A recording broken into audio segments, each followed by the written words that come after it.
नमस्कार दोस्तों। आज हम भारत इजराइल संबंधों के बदलते रणनीतिक आयामों को यहाँ पर समझने जा रहे हैं। मेरा नाम शिल्पी है। देवघर आईएएस एकेडमी में आप सबका फिर से एक बार स्वागत करती हूँ। आइए, इससे पहले हम लेक्चर के अंदर बढ़ी, आपको कुछ जरूरी सूचनाएं देनी है, उसको देखते हुए फटाफट हम लेक्चर पर जंप करते हैं। जेपीएससी टेस्ट सीरीज, जो जेपीएससी आपका जो झारखंड स्पेशल जो पेपर है, आपका झारखंड स्पेशल स्टेट पीसीएस बोलूं अगर मैं, तो उसकी टेस्ट सीरीज यहाँ पर स्टार्ट हो चुकी है और 16 फरवरी से ये स्टार्ट हो चुका है। अभी तक आपने एनरोल नहीं कराया इस टेस्ट सीरीज में तो करवा लीजिए, क्योंकि इसकी फीस अगर आप देखेंगे तो बहुत ही कम रखी गई है, मात्र 499 रुपए। इस टेस्ट सीरीज में बच्चों आपको क्वेश्चन आंसर तो मिलेंगे, उसके साथ एक्सप्लेनेशन के साथ एनालिस्ट किया जाएगा वीडियो को। तो आप जाके हमारे देवघर आईएएस एकेडमी के इस यूट्यूब चैनल पर देख सकते हैं, वहां पर प्रॉपर आपको डिटेल्स मिलेंगे। कॉन्टैक्ट डिटेल्स आपकी स्क्रीन पर है। और ये जो टेस्ट सीरीज होंगी, अगर आप ऑफलाइन लेना चाहते हैं तो ऑफलाइन ऑनलाइन दोनों मोड में यहाँ पर उपलब्ध रहेंगी। ठीक है, यहाँ पर भारत इजराइल के ऐतिहासिक संदर्भ में अब हम सबसे पहले बात करते हैं। किसी विषय में जब हम पढ़ना चाहते हैं तो उसका ऐतिहासिक क्या एस्पेक्ट है उसको समझ लेना बहुत जरूरी होता है।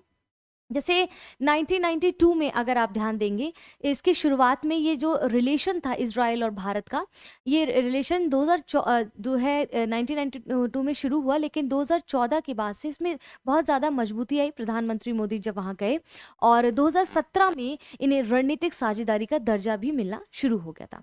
आप देखेंगे इनके बीच में रक्षा, टेक्नोलॉजी, खुफिया और कृषि और जैसे क्षेत्रों में दोनों देशों का सहयोग जो है लगातार बढ़ता रहा समय के साथ। और गाजा युद्ध के बाद पश्चिम एशिया की जो बदलती जियो पॉलिटिक्स है, उसमें ये रिलेशन में और भी महत्वपूर्ण होते गए, इजराइल और भारत का रिलेशन। और इसी कॉन्टेक्स्ट में आज हम देखेंगे हेक्सागन ऑफ अलायंस जैसी एक नई अवधारणा, नया कॉन्सेप्ट हमारे सामने आया है, जिसको अभी हम अपने लेक्चर में देखेंगे क्या हुआ है, जिससे भारत को एक और महत्वपूर्ण रणनीतिक स्तंभ माना जा रहा है उसको। और आज के इस लेक्चर में हम समझेंगे कि भारत की डी हाइफनेशन नीति क्या होती है, ये टर्म जानना बहुत जरूरी है। भारत की डी हाइफनेशन जो पॉलिसी है वो क्या है, रक्षा सहयोग की गहराई क्या है, क्षेत्रीय चुनौतियां क्या है, और भारत के लिए संभावित लाभ और जोखिम क्या हो सकते हैं। तो इतिहास को हमने समझा कि बहुत ज़्यादा जो है इनका 1992 से एक रिलेशन, राजनयिक संबंध शुरू हुआ था, लेकिन कई वर्षों तक इन्होंने बहुत ही सावधानी से भारत ने रिलेशन निभाना शुरू किया, क्योंकि फिलिस्तीन के साथ एक अच्छा संबंध था उस समय पे, एक अच्छा समर्थन भारत करता था। लेकिन डी हाइफनेशन अगर हम देखें यहाँ पर जो हाइफनेशन जो उसकी पॉलिसी है उसके तहत उसने दोनों देशों को सपोर्ट करता है, पर not on a one time, मतलब अब सेपरेट सेपरेट सपोर्ट करता है, सबको जोड़ कर नहीं। वो हम समझेंगे, टेंशन मत लीजिए।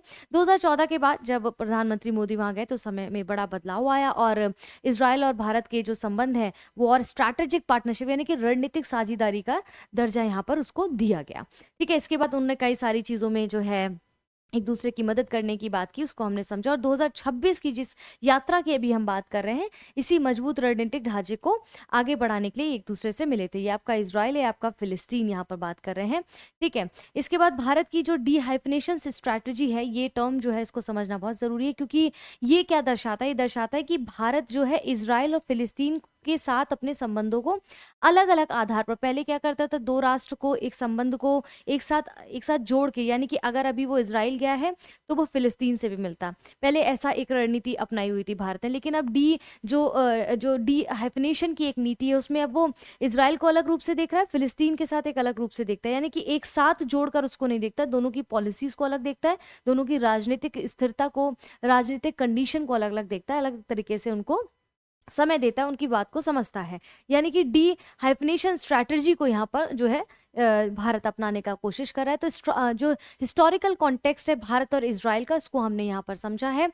अब हम थोड़ा सा देखते हैं यहाँ पर जो आप देखेंगे कि अभी मैप में बाद में आएंगे, पहले इसको इस तरीके से समझिए क्या हुआ है कि नेतन्याहू जो वहाँ के हमने देखा इजराइल की बात कर रहे हैं, तो नेतन्याहू ने कहा है कि रिलेशनशिप जो दो कंट्रीज के बीच में है और ज़्यादा अच्छे करने के लिए उन्होंने ग्लोबल पावर को और मजबूत बनाने के लिए खुद को उन्होंने नेतन्याहू ने क्या किया, हेक्सागन जो उनका अलायंस है, 6 देशों का अलायंस है, इसमें कौन कौन से अभी देश शामिल होंगे इसमें थोड़ा सा डाउट है, उसको भी हम समय के साथ देखेंगे, अभी क्लियरिटी वहां से नहीं आई है। तो हेक्सागन ऑफ अलायंसेस में भारत को भी जोड़ने की बात की, भारत को भी इन करने की बात की है।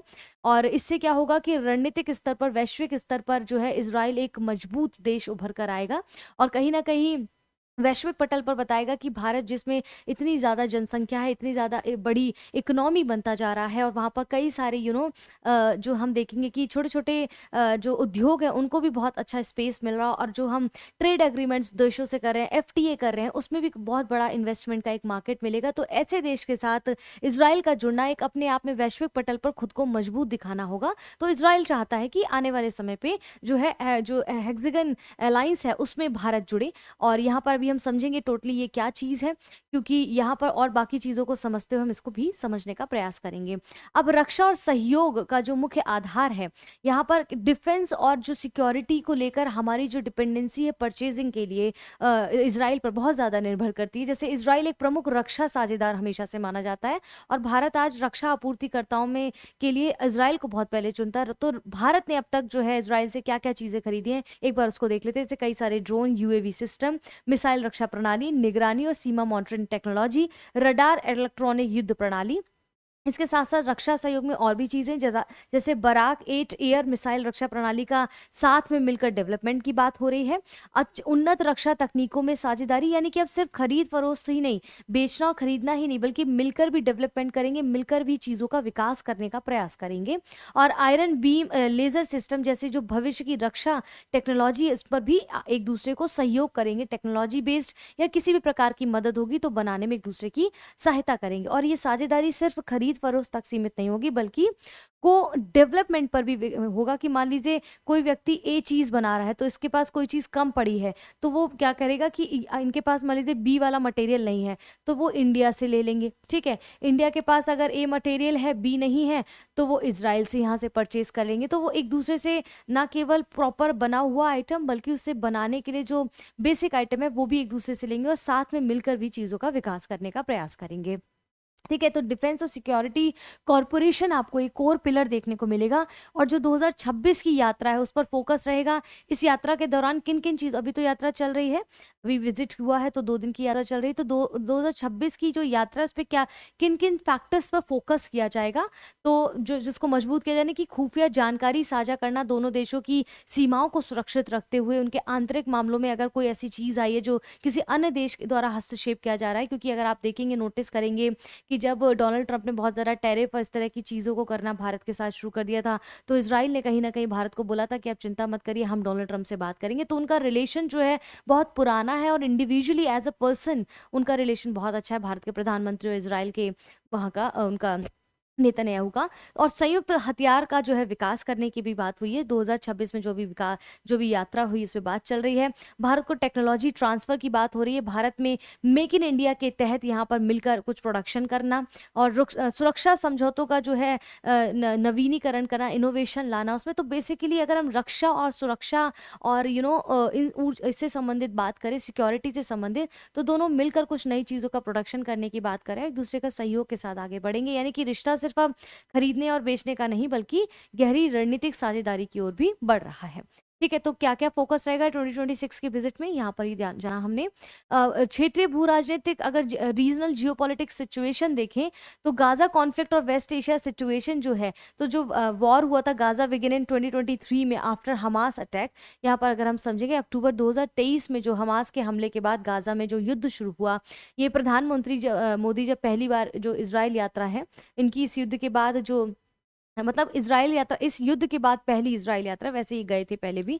तो उसके बाद जब ये पहली जो इसके युद्ध के बाद जो पहली यात्रा है, तो उन्होंने अपना एक रुख रखा कि भई अगर हम शांति बहाल की बात कर रहे हैं, तो क्यों ना उन्होंने मतलब बैलेंस करते हुए उन्होंने फ़िलिस्तीन का भी कहीं नाम नहीं लिया, और इज़राइल को भी डायरेक्ट जो है उन्होंने जो है क्या बोलते हैं टारगेट नहीं किया, और बैलेंसिंग तरीके से आंसर देने की प्रयास किया कि 7 अक्टूबर को जो आतंकी हमले हुए थे उसकी स्पष्ट निंदा की। जैसे हमास ने जो इज़राइल पर अटैक किया, फिर इसके बाद इज़राइल ने जो है गाज़ा पट्टी और हमास को लेके जो द्वंद्व चल रहा है, जो युद्ध चल रहा है, उसकी उन्होंने थोड़ी-सी अवहेलना की है। कहा है कि आम नागरिकों की इसमें मौत हुई है, तो उसकी उस पर भी चिंता जताई है।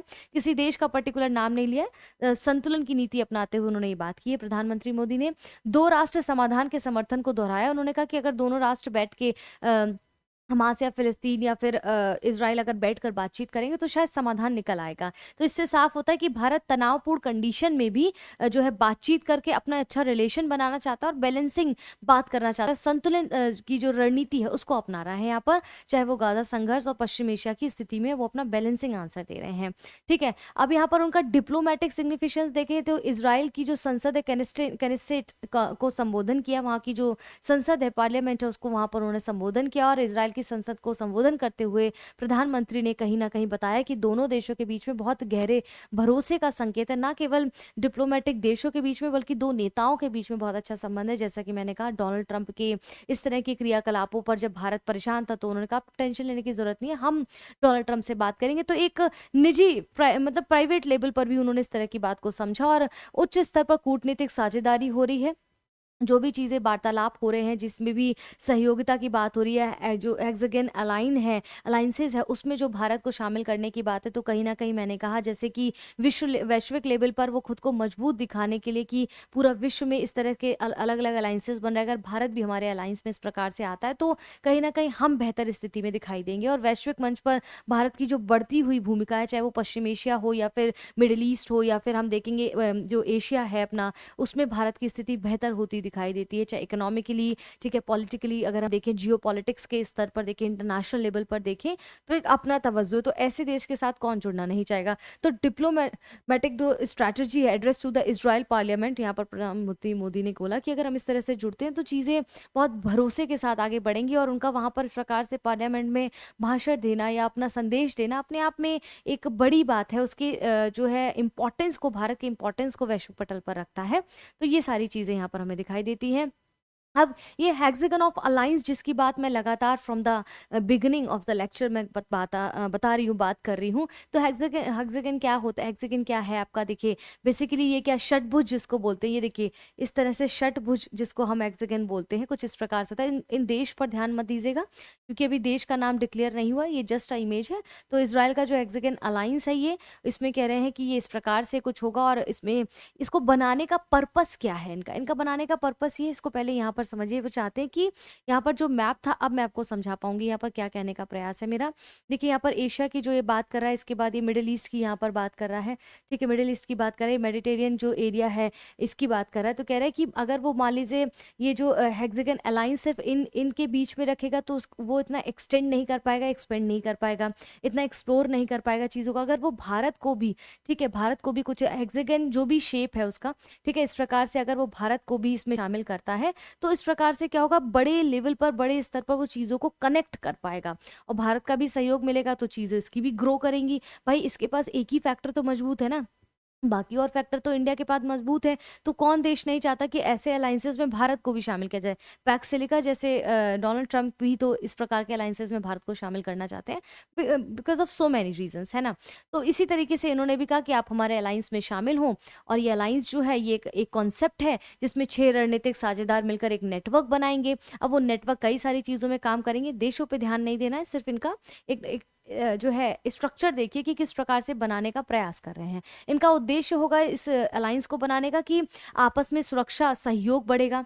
भाई कोई भी सीमा पर या सीमा अंदर कोई भी हस्तक्षेप होता है किसी देश के द्वारा, कोई भी दिक्कत आती है तो आपस में एक दूसरे के साथ अलायंस में रहेंगे तो गठबंधन के साथ या फिर गठजोड़ के साथ जो एक साथ आके एक दूसरे देशों की मदद करेंगे। अगर एक देश पे हमला तो पूरे अलायंस पर हमला माना जाएगा, तो वो सुरक्षा सहयोग बढ़ेगा, आर्थिक संपर्क बढ़ेगा, आपस में इकोनॉमी का ट्रांजैक्शन होगा तो ज़्यादा बेहतर होगा, हमारी किसी एक पे जो है डिपेंडेंसी नहीं रहेगी पूरी तरीके से। क्षेत्रीय अस्थिर ताकत जैसे कि जो बाहरी और देश हैं जो इनके दुश्मन होंगे, इस अलाइंसेस में कई सारे ऐसे देश होंगे जैसे कि अमेरिका के ऊपर बहुत हद तक इसराइल जो है रिलाई करता है चीज़ों को लेकर, तो वो डिपेंडेंसी भी खत्म होगी। वहीं रशिया हो या ईरान हो, जैसे अमेरिका हमेशा ईरान पर जो है धमकी देता है अटैक करने की, तो उससे भी जब वो रशिया पे अटैक करेगा तो ईरान पर अटैक करेगा तो ईरान, बट ऑब्वियसली इसराइल पे अटैक करेगा तो इसराइल कहीं ना कहीं खुद को दरकिनार ना करे, खुद को कहीं सेपरेट फील ना करे, खुद को ऐसा ना फील करे कि मैं आइसोलेट हो गया हूँ। तो इस कारण से एक अलायंस का एक जो है वक्तव्य वहाँ अवधारणा रखी गई है और पारंपरिक पश्चिमी गठबंधनों से आगे बढ़ना ये भी कहीं ना कहीं मुख्य कारण है। और एशिया, मध्य पूर्व और भूमध्य सागर को जोड़ना, जैसा कि मैंने कहा, इन सबको कनेक्टेड करना भी बहुत बड़ा एक रीजन है, हेक्सागन अलायंस का एक पर्पस है। बनाने का, ठीक है। तो कोई ये सैन्य गठबंधन नहीं है, बल्कि ये नेटवर्क आधारित है। इसमें रक्षा, कृषि, वाटर मैनेजमेंट, ऐसी बहुत सारी चीजें होंगी। इसमें सैन्य गठबंधन जैसी कोई भी बातचीत नहीं हुई है। तो अब देखना ये है कि क्या भारत इसमें शामिल होगा, क्योंकि भारत की जो फॉरेन पॉलिसी है वो किसी एक गुट में शामिल होना बिल्कुल भी नहीं है। तो देखते हैं आगे भारत की क्या प्रतिक्रिया आती है इसमें। तो हमने यहाँ पर सारी चीजों को मैप के थ्रू भी समझने का प्रयास किया है। तो what is the hexagon of alliances, core objects क्या है उनके, इसका इंपॉर्टेंस क्या है, ये कॉन्सेप्ट क्यों लाया गया, इसको हमने यहाँ पर समझा है। इसके बाद नेतन्याहू अभी इसमें आगे क्यों बढ़ना चाह रहे हैं, अच्छा नेतन्याहू को उससे क्या फायदा होगा, वो ऐसा क्यों सोच रहे हैं कि अलायंस बनता है तो उससे क्या फायदा होगा। तो जो बदलता हुआ क्षेत्रीय सुरक्षा माहौल है, आप देख रहे हैं 2026 2025 में जो भी चेंजेस जियो पॉलिटिक्स में आ रहे हैं, वो अपने आप में बताते हैं कि अब दुश्मन दुश्मन नहीं रहा, दोस्त दोस्त नहीं रहा है। तो ऐसे में इसराइल के सामने बहुत सारी चुनौतियां हैं, क्योंकि ईरान उसके और उसके सहयोगी समूह जो है हमेशा इसराइल पर जो है युद्ध करने की धमकी देते रहते हैं। आपस में उनकी अच्छी बनती नहीं है, वो तो हम सबको ही पता है। तुर्की से उनके जो रणनीतिक तनाव है वो बहुत बड़ा एक कारण है। गाजा युद्ध के बाद जो इसराइल में अस्थिरता पैदा हो गई, उससे भी कहीं ना कहीं इसराइल डरा हुआ है कि और चीजें खराब ना होते चले जाए, इसलिए गठबंधन बनाना चाहते हैं ताकि वो कहीं ना कहीं आइसोलेट ना हो जाए, इसराइल अलग थलग ना हो जाए। कूटनीति अपनी मजबूत करना चाहता है, किसी एक बड़ी शक्ति पर यानी कि यूएसए पर वो पूरी तरह से निर्भर नहीं होना चाहता, क्योंकि बदलते हुए परिप्रेक्ष्य में डोनाल्ड ट्रंप की जिस प्रकार से टैरिफ नीति हो गई, या फिर उनका जो धमकियां हैं अलग अलग देशों को लेकर, उससे बचाव किया जा सके। तो एक ऐसा अलायंस जो किसी के मुसीबत में हमेशा खड़ा रहे, तो ऐसे गठबंधन की यहाँ पर बात कर रहे हैं। तो क्या हुआ कि why is Netanyahu pushing this now, changing regional security dynamics को देखते हुए ये सारी चीजें नेतन्याहू चाहते हैं कि ये सारे चैलेंजेस उनको फेस ना करने पड़े, इसलिए ऐसा चाहते हैं। हेक्सागन समूह में भारत क्यों इतना महत्वपूर्ण, नेतन्याहू को ऐसा क्यों लगता है कि भारत बहुत महत्वपूर्ण है। अगर भारत इस अलायंस में आता है तो भारत की भूमिका कई कारणों से महत्वपूर्ण होती है, क्योंकि दुनिया का सबसे बड़ा भारत लोकतांत्रिक देश है, सबसे पहला कारण।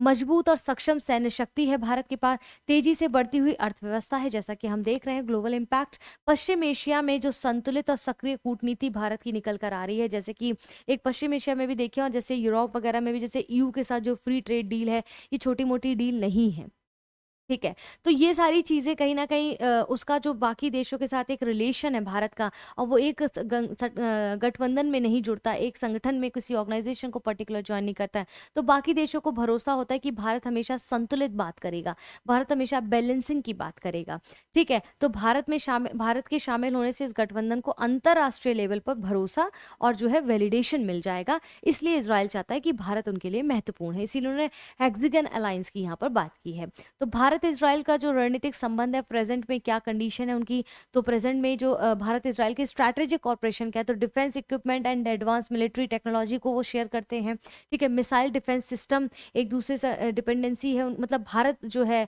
लेता है इजराइल से, इनका कॉर्पोरेशन है इसमें, ठीक है। ड्रोन और सर्वेलेंस टेक्नोलॉजी को परचेज करता है, इंटेलिजेंस शेयरिंग होती है, काउंटर टेरर स्ट्रैटेजी की बात करता है, साइबर सिक्योरिटी, एग्रीकल्चर हो, वाटर मैनेजमेंट टेक्नोलॉजी हो। India is one of the Israel's major defence partner, तो इसलिए भी भारत को वो और ज़्यादा जोड़ना चाहता है। तो उनकी जो प्रेजेंट टाइम में जो स्ट्रैटेजिक कॉर्पोरेशन है यहाँ पर, यानी कि रणनीतिक संबंध उनके जो हैं वो इन चीज़ों के साथ अलाइन होते हैं, क्योंकि दोनों की जो कंडीशंस हैं सुरक्षा और व्यवस्था को लेकर काफ़ी सिमिलर, ऐसा मानता है इजराइल, मानता है, ठीक है। तो भारत पर इस रणनीतिक का असर क्या होगा, भारत की जो विदेश नीति है वो तीन जो है पॉलिसीज पर टिकी हुई, तीन सिद्धांतों पर टिकी हुई है।